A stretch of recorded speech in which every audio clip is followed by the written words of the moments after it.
भूतिया का राघव एक साधारण व्यक्ति था जो अपने ऑफिस और घर की भागदौड़ भरी जिंदगी में उलझा हुआ था। उसकी जिंदगी में एक ही शौक था, गाड़ियां।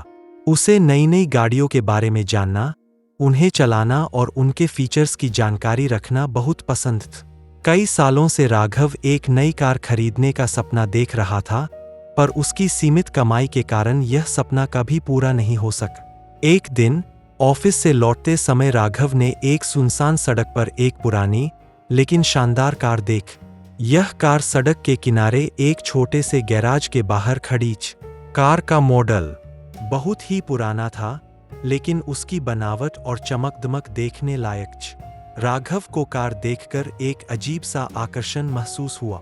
ऐसा लगा मानो वह कार उसे अपनी ओर खींच रही हो। राघव ने कार के मालिक से बात।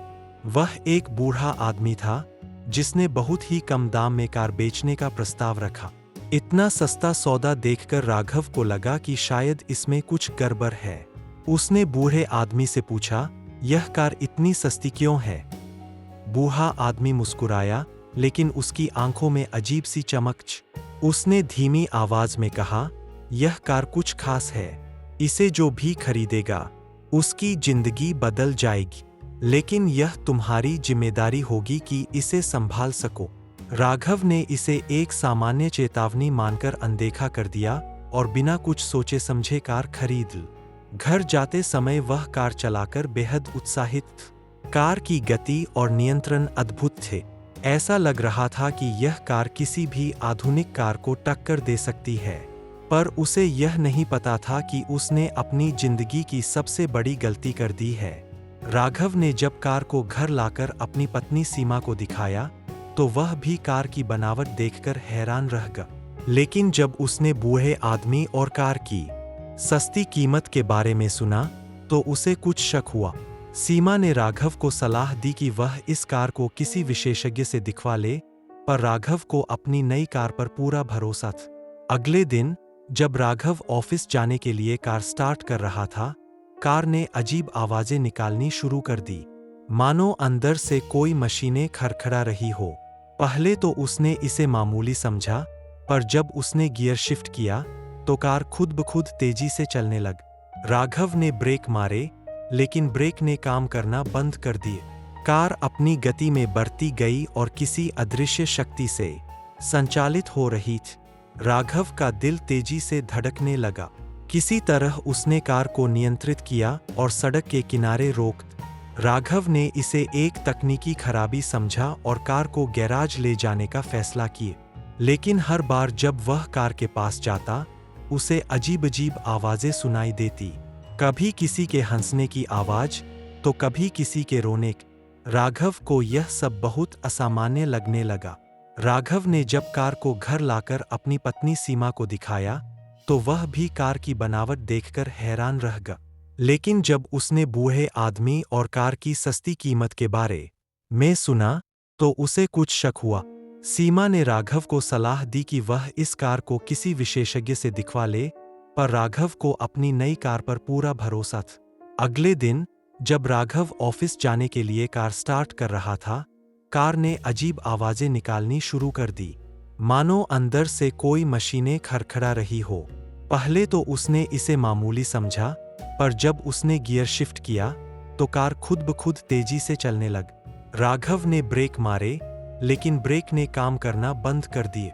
कार अपनी गति में बढ़ती गई और किसी अदृश्य शक्ति से संचालित हो रही थी। राघव का दिल तेजी से धड़कने लगा। किसी तरह उसने कार को नियंत्रित किया और सड़क के किनारे रोक। राघव ने इसे एक तकनीकी खराबी समझा और कार को गैराज ले जाने का फैसला किए।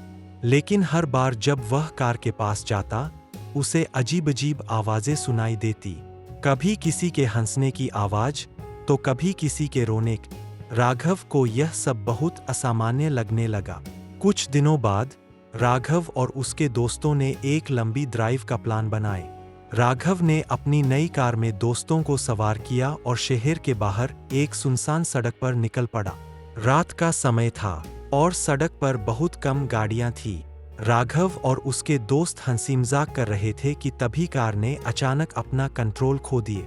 कार की गति बढ़ती चली गई, मानो उसे किसी ने छू लिया हो। राघव ने ब्रेक लगाने की कोशिश की, पर इस बार भी ब्रेक फेल हो गए। कार पूरी ताकत से सड़क पर दौड़ रही थी। उसके दोस्तों की चीखें और राघव की घबराहट हवा में घुल गई। सड़क के एक कोने पर अचानक एक परछाई प्रकट हुई। वह परछाई धीरे धीरे कार के पास आ रही थी, और जैसे ही वह करीब आई, कार की खिड़कियों से खून टपकने लगा। राघव और उसके दोस्त बुरी तरह से डर गए। राघव ने पूरी ताकत से कार को रोकने की कोशिश की, लेकिन उसकी कोई कोशिश काम नहीं आ। तभी राघव के कानों में एक धीमी लेकिन डरावनी आवाज आई, तुमने इस कार को चुना है, अब यह तुम्हारी किस्मत है। राघव की आंखों के सामने वह बूढ़ा आदमी आ गया, जिसने उसे यह कार बेची। अब सब समझ आ चुका था। यह कोई साधारण कार नहीं थी। यह एक अभिशप्त कार थी, जिसमें शायद कई आत्माएं बसी हुई थी।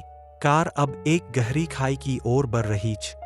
राघव ने आखिरी बार पूरी कोशिश की और कार को किसी तरह सड़क से उतार दिए।